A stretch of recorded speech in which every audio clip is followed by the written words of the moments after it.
drove me crazy, yeah. She drove me crazy, yeah. Ring around the rosy, pocket full of posy. I'ma fucking blow all the ashes down. Ring around the rosy, pocket full of posy. I'ma fucking go crazy for you now. 안녕하세요. 저는 한국표준과학연구원에서 슈퍼 양자 컴퓨팅 전략연구단을 맡게 된 김재환입니다. 인류의 미래를 바꿀지도 모르는 슈퍼 양자 컴퓨터 이야기를 해보도록 하죠.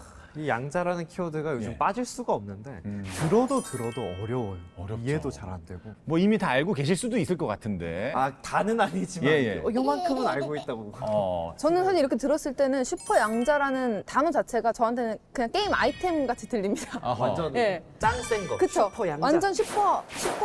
약간 이런 느낌이에요. 그러니까 예. 저도 뭐 양자면은 누구를 양자로 드렸다. 아, 약간 뭐 그쵸, 그런 쪽으로밖에 모르는데. 우리는 그래요. 예예예. 네, 맞아요. 이제 하나씩 배워가야죠. 맞아요. 그죠? 오늘- 질문을 드릴게요. 슈퍼 양자 컴퓨터는 기존 컴퓨터와 또 다르다고 예. 하셨는데 0과 1이 동시에 될 수 있다. 이게 잘 와닿지가 않거든요. 좀 저희가 이해할 수 있는 맞아요. 비유를 부탁드려도 될까요? 예, 우선 두 가지 비유를 말씀드릴 예, 예. 텐데 하나는 동전 던지기를 한다고 생각해 보죠. 네. 그럼 동전 앞면 뒷면이 있는데 동전을 던져서 바닥에 떨어지면 앞이나 뒤 그걸 갖다 0이나 1 둘 중에 하나밖에 안 되지 않습니까? 한 면만 보이죠. 예. 네. 그런데 동전을 던져서 공중에 있는 동안에는 사실은 0인지 0으로 될지 1로 될지 모르지 그렇죠. 않습니까? 각도에 따라서. 그러니까 0과 1이 동시에 될 수 있는 가능성이 중첩이 되어 있다고 합니다. 그걸 갖다가 이 돌아가는 동안의 예. 상태를. 자, 그런데 이제 실제로 중첩 현상을 갖다가 우리 보여줄 수 있는 걸 제가 여기 갖고 나왔습니다.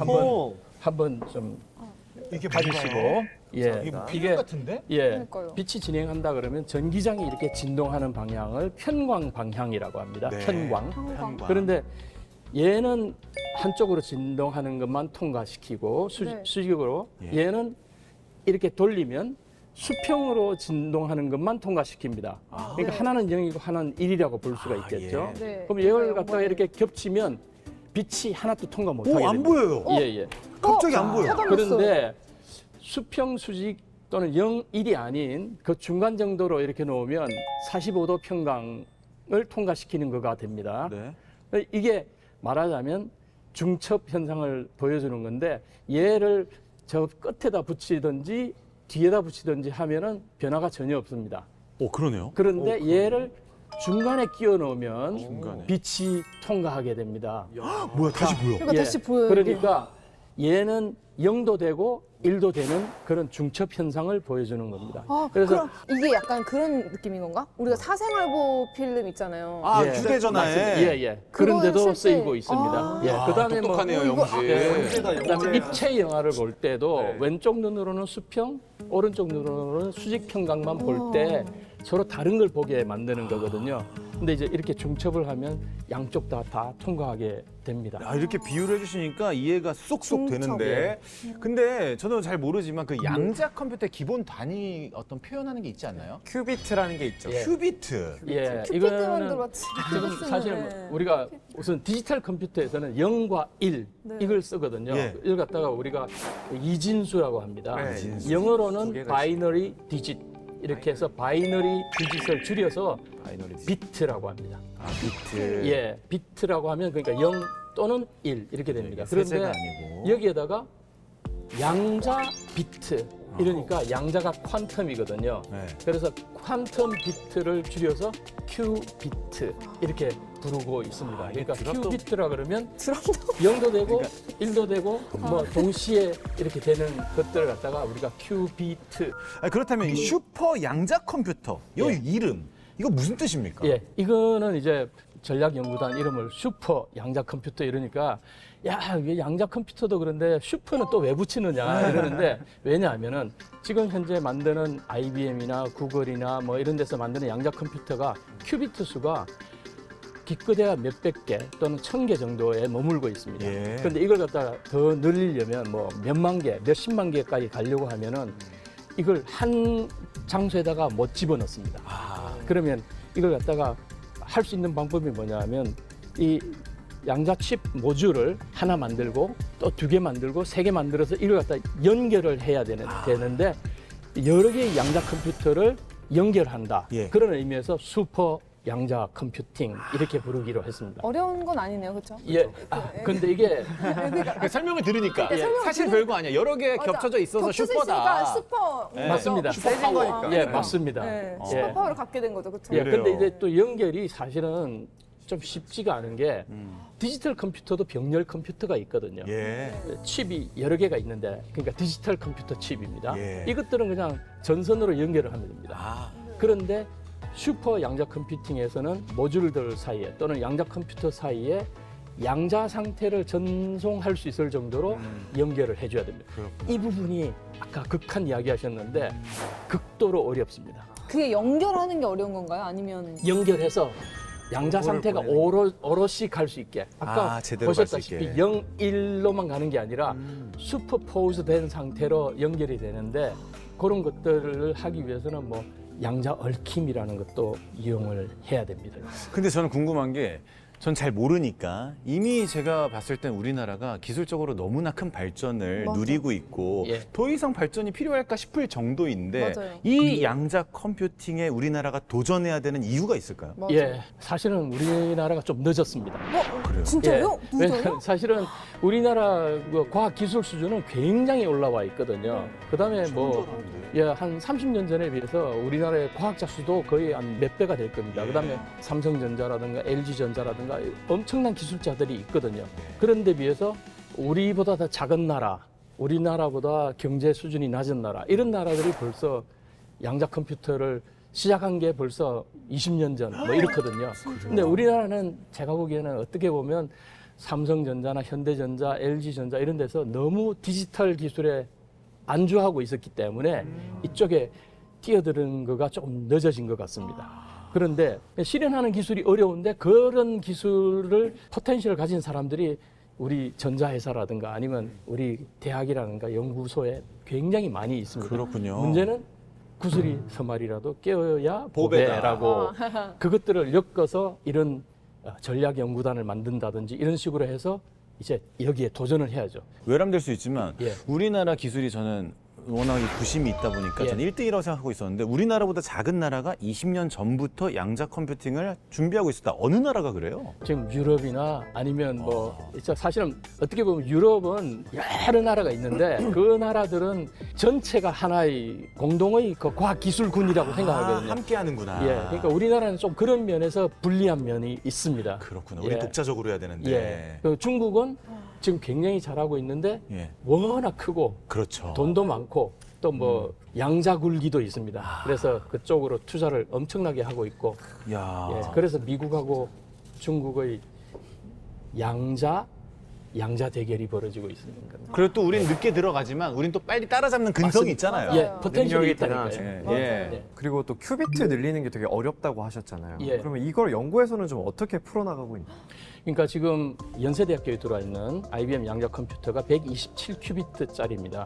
근데 그걸 개발하기 전에 이제 몇 년 전에 이제 16큐비트 개발할 때 한국 과학자가 거기에 관련이 있었어요. 그분한테 이야기를 들었더니 16큐비트가 들어가는 초전도 양자 컴퓨팅 모듈을 수천 개를 만들었는데 해보니까 테스트를 해보니까 그 중에 몇 개밖에 작동을 안 하더라고요. 아, 수율이 낮게 예, 나오는. 예, 그렇죠. 수율이. 나중에 수율이요? 수율이 중내에 말씀하셨나요?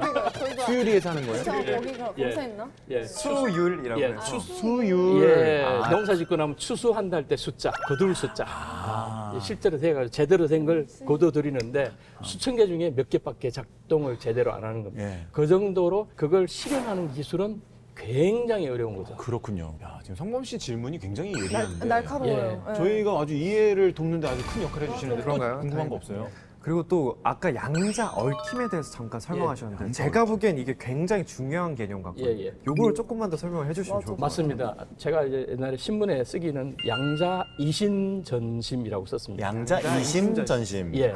뭐냐면 이제 동화되니까. 쌍둥이가 있습니다. 네. 쌍둥이가 있는데 한 사람은 서울에 있고 한 사람은 뉴욕에 갔습니다. 이요? 보통은 이제 같은 상황을 보면 이쪽이 웃으면 저쪽도 웃겠죠. 네. 그런데 그런 공통의 원인에 의해서 웃는 것은 얽힘이라고 하지 않고 여기서 웃을지 울지를 모르는데 나중에 보니까 웃으니까 여기도 웃었다. 여기는 울었더니 저쪽도 울었다. 이러면 왜 이 둘이 서로 상관관계가 생겼는지는 모르지만 어쨌든 상관관계가 있다는 겁니다. 우연의 일치 아닙니까? 오비일학이라고 하죠. 아, 오비일학이 되는 경우는 얽혀 있지 않은 경우입니다. 서로 아예. 어떤 뭔가가 개연성이 전혀 없는. 뭔가가 운명적으로 얽혀 있는 겁니다. 아, 쌍둥이니까 예. 또. 근데 뭐가 나올지는 몰랐기 때문에 두 가지 가능성이 중첩이 돼 있는 거죠. 둘 다 웃는다, 둘 다 운다라는 두 가지 가능성이 있지만 네. 이 쌍둥이 두 사람은 얽혀 있는 겁니다. 그 결과적으로 어떤 상관관계가 생기는 거죠. 그러면 양자 컴퓨터 안에서도 실제로 두 입자가 멀리 떨어져 있어도 그렇게 같이 맞습니다. 예. 한 칩 안에서는 그걸 비교적 쉽게 얽혀 있게 합니다. 얽혀 있어야만 양자 계산이 됩니다. 그런데 이게 커지면 여기 있는 큐빗하고 멀리 떨어져 있는 큐빗하고를 또 연결시키는 게 우리가 해야 될 일이거든요. 그게 초연결 확장형 슈퍼 양자 컴퓨팅입니다. 그래서 이거 타는 거가 바로 이제 양쪽에 멀리 떨어져 있어도 얽히게 하려고 하는데 좀 거리가 멀어지고 문제는 굉장히 양자 얽힘 상태를 유지하는 데 극한적인 상황이거든요. 그러니까 그걸 이겨내야 됩니다.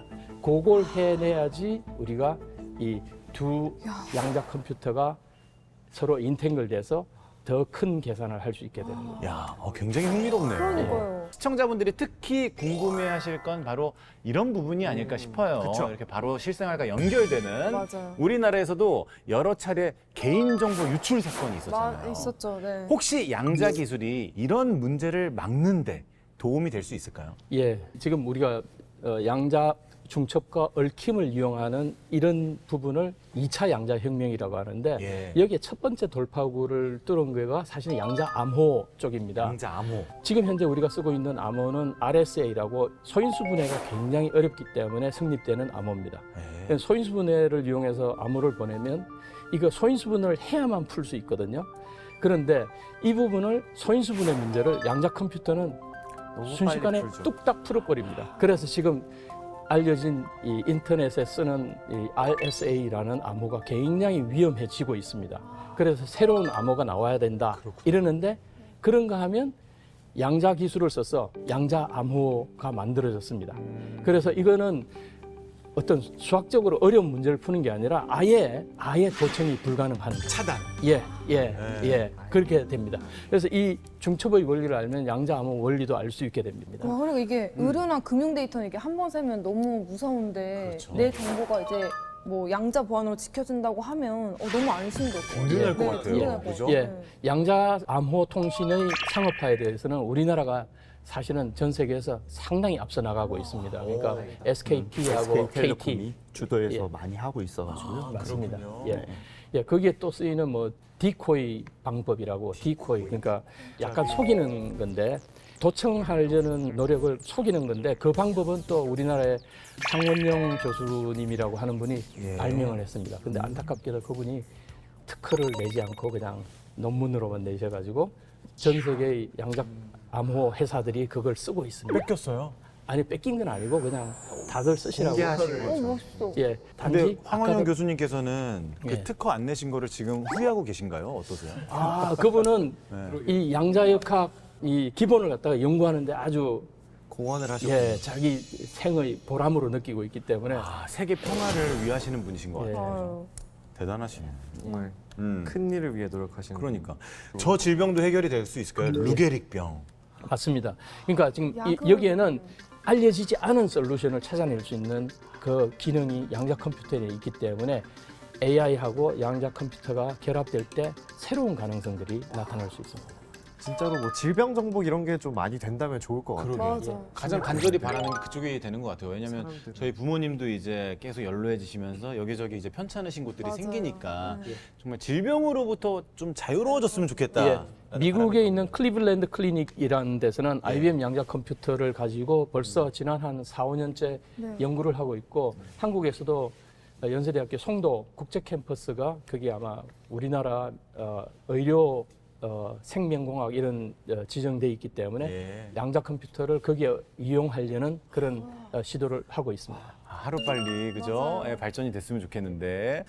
자, 근데 이 양자 컴퓨터가 워낙 어렵다라는 인식이 있잖아요. 맞아요. 젊은 세대가 도전하려면 예. 어떻게 준비하면 좋을까요? 예, 양자 컴퓨터가 어렵다는 말은 기본적으로 해결이 안 된 문제들이 있습니다. 끝에는 1이나 0이 되는데 중간에 중첩이 돼 있던 게 왜 하필이면 1이 되고 왜 하필이면 0이 되는지에 대한 과정, 그걸 갖다 측정의 문제라고 하는데 측정. 그 문제가 명확하게 해결이 된 건 아닙니다. 뭐 아인슈타인도 이것 때문에 굉장히 많이 고민을 했고 그래서 양자 얽힘의 문제도 나오고 이랬거든요. 그런데 그런 문제를 덮어놓고라도 우리는 그걸 양자역학을 기술로 응용을 할 수 있게 된 겁니다. 예. 그러니까 양자 컴퓨터나 양자 암호나 양자 센싱이라든가 이런 기술에는 그런 문제에도 불구하고 우리가 할 수 있는 기술들이 많이 만들어져 있습니다. 그러니까 우리가 뭐 텔레비전 원리를 알아서 텔레비전을 보는 게 아니고 스마트폰 원리를 알아서 스마트폰을 이용하는 게 아니지 않습니까? 그렇죠. 그러니까 이 양자 기술이라는 거는 양자 역학의 원리를 넘어서서 우리가 기술로 이용할 수 있는데 전혀 문제가 없고 그다음에 학생들이 하려고 하면 여기는 수많은 기술들이 집약되기 때문에 일단은 기초가 수학은 저는 과학과 기술의 언어라고 생각합니다. 기본. 예, 언어. 언어. 이거 소통하기 위한 언어. 아, 그래서 수학이. 여기 어떤 한 기술, 어느 한 과학 분야만 쓰이는 게 아니기 때문에 다른 여러 사람들과 소통할 수 있는 능력을 아. 갖추고 또 내가 잘하는 걸 확실히 갖고 있어야 됩니다. 이걸 갖다 회사에 가니까 그러더라고요. T자형 인간이 되라 예. 또는 파이형 인간이 되라 그러는데 파이. 저는 이거 우리말로 보면 우 한글 모음의 우 T자. 유. 아, 화이는 유. 예. 우유. 예, 우나 유 같은 타입이 돼서 잘하는 걸 확실하게 내 전공 분야를 가지고 다른 사람들하고 소통하면서 기술을 연마하고 이 새로운 기술을 만들어내야 될 거라고. 근데 생각합니다. 이쪽은 수포자 친구들은 좀 어렵겠네요. 그죠? 언어니까요. 네, 수학이 기본적인 언어니까 수포자들은 언어가 안 되면은 이게 소통이 안 되겠네. 근데 또 실제로 그 어떤 부분에서는 수학을 그렇게 많이 알지 않고도 할 수 있는 이런 물질과학 이런 뭐 이런 쪽도 있습니다. 다행이네요. 수포자들도 할 수 있다. 할 수 있다. 할 수 있는 분야가 있다. 예. 네네네. 자, 그럼 우리 단장님께서 보시는 말씀하세요. 아니, 아니, 수학이 수학이 재밌다고. 재밌다고. 수학이 그렇게까지 왜 어렵지 화를 내? 않아요. 왜 화를 내? 인식이 너무 어렵다 해서 스포 이렇게 하지 예. 잘만 배우면 너무너무 재밌습니다. 그러니까 제가 잘 못 배운 것 같아가지고. 아니 수포자의 어려움을 모르시는 분이에요. 이거는. 이게 그럼 우리 단장님께서 네. 보시는 양자 컴퓨터의 최종 꿈 뭐라고 보면 좋을까요? 양자 컴퓨터의 최종 꿈은 애당초의 목표가 몇만, 네. 몇십만 큐비트들을 한꺼번에 작동해서 정말 인류가 풀지 못하는 그런 문제를 푸는 게 이 우리 양자 컴퓨터 연구하는 사람들의 꿈입니다. 예, 그런데 거기에 가는 길은 아직까지 개발되지 않은 여러 가지 원리도 있고 여러 가지 기술도 있기 때문에 그런 기술들을 많은 사람들하고 상의해가면서 토론해가면서 이제 그걸 실현해내는 거죠. 그렇게 되면 이 인류의 문명이 완전히 한 단계 도약하게 될 겁니다. 이게 너무 이상적인 얘기일 수 있지만 예. 우리가 질병을 고치는 것뿐만 아니라 이게 발전이 되면 예. 아예 질병 자체가 걸리지 않게까지도 만들 수가 있을까요?